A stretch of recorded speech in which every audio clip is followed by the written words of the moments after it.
Assalaamu calaykum waraxmatullaahi wabarakaatuh. Waxaan doonayaa walaalaan maanta idinla wadaago qisadii asxaabigii weynaa ee la odhan jiray Anas bin Malik radiyallahu anhu. Anas bin Malik magaciisa oo dhammaystiran amba abtirsiintiisa wuxuu ahaa Anas bin Malik bin Nadiir al-Ansaari al-Khazraji al-Najjaari. Hooyadii magaceeda waxaa la odhan jiray Saliim bintu Malxaan bin Khaalid bin Zayd bin Xaraam.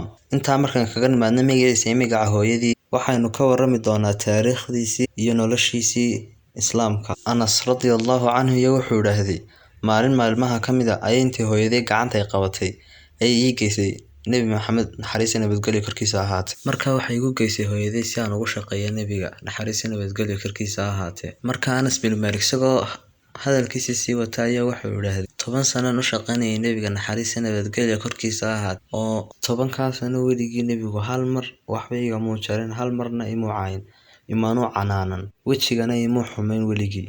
Waxaana uu ahaa shaygii ugu horreysay uu nebigu ila dardaarmay naxariis iyo nabadgelyo korkiisa ha ahaatee, wiilkaygiiow ilaali sirtayda, had noqotid mid aamin ahe. Markuu nebigu naxariis iyo nabadgelyo korkiisa ha ahaatee uu saa igu yidhaahday, kamay suulin hooyaday iyo dumarkii nebiguba inay weydiiyaan sirta nebiga naxariis iyo nabadgelyo korkiisa ha ahaatee. Markaa anagu maan sheegin sirtii nebiga naxariis iyo nabadgelyo korkiisa ha ahaatee, cid aan u sheegayna ma jirto. Anas bin Malik hooyadii markay nebiga u keenaysay naxariis iyo nabadgelyo korkiisa ha ahaatee waxay u sheegtay inuu Anas bin Malik uu yahay nin wax qora, oo sifadaas in wax la qoraana berigaas aad ba u yaraydo, inta saxaabada garanaysaaba way yarayd sa wax loo qoro. Markaa taasna waxay caddaynaysaa maskax badnaantii uu lahaa Anas bin Malik radiyallahu anhu. Markaa waqtigaa nebiga loo keenay wuxuu ahaa 10 jir, isagoo 10 jirana wuxuu yaqaanay sa wax loo qoro. Markaa waxa uu wax ka xifdiyey oo uu ka fahmay oo uu wax ka dhigtay nebiga naxariis iyo nabadgelyo korkiisa ha ahaatee heer lagu tilmaamo qofkii saddexaad marka laga yimaado Ibn Cumar iyo Abi Hurayra radiyallahu canhum. Marka la eegayo tirada axaadiista ay xifdisan yihiin ee ay kasoo wariyeen nebiga naxariis iyo nabadgelyo korkiisa ha ahaatee, waxa uu kasoo wariyey Anas bin Malik nebiga naxariis iyo nabadgelyo korkiisa ha ahaatee 2286 xadiis. Waxay isku waafaqeen Bukhaari iyo Muslim 180 xadiis. Waxa uu la khaas noqday Bukhaari 80 xadiis, Muslimna waxa uu la khaas noqday 90 xadiis oo uu soo wariyey Anas bin Malik radiyallahu anhu. Talooyinkii uu nebi maxamed naxariis iyo nabadgelyo korkiisa ha ahaatee uu siiyey Anas bin Malik intii uu la joogay waxaa ka mid ah: 1. Waxa uu ku yidhaahday ku xeel dheero weysada, Ilaahay baa cumrigaaga kuu barakeynaya. 2. Haddii aad gurigaaga soo gasho, salaan dadka gurigaaga jooga, waxa siyaadaya khayrka gurigaaga. 3. Salaan cidda ummadayda ka mid aad aragto, waxa badanaya xasanaadkaaga. 4.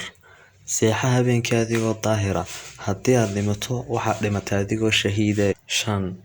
U naxariiso qofka yar, qadari qofka weyna, si aad u noqoto agtayda maalinta qiyaamaha. 6.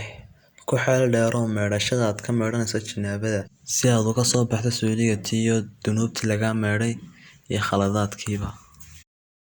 Iminka waxaanu soo qaadan doonaa 5 asxaabi oo uu Anas bin Malik cilmiga ka dhigtay. Marka laga yimaado nebi maxamed naxariis iyo nabadgelyo korkiisa ha ahaatee, waxay kala ahaayeen Abu Bakr Siddiq radiyallahu anhu, Cabdiraxmaan bin Cawf, Abu Hurayra, Abu Dharr al-Ghafaari, Mucaad bin Jabal radiyallahu canhum wa ardaahum. Haddana waxaynu sheegi doonaa 5 ka mid ah ardaydii ugu dhigay Anas bin Malik radiyallahu anhu: Caasim bin Salmaan al-Ahwa, Xasan al-Basri, Caamir al-Shacbi, Camar bin Saciid al-Basri iyo Saciid bin Jabiir raximahumullahu tacaala. Haddaba maanta muuqaalkeena xaggaasi ku joojinayna. Hadduu muuqaalku cajabiyey, like saar, subscribe, share. Assalaamu calaykum waraxmatullaahi wabarakaatuh.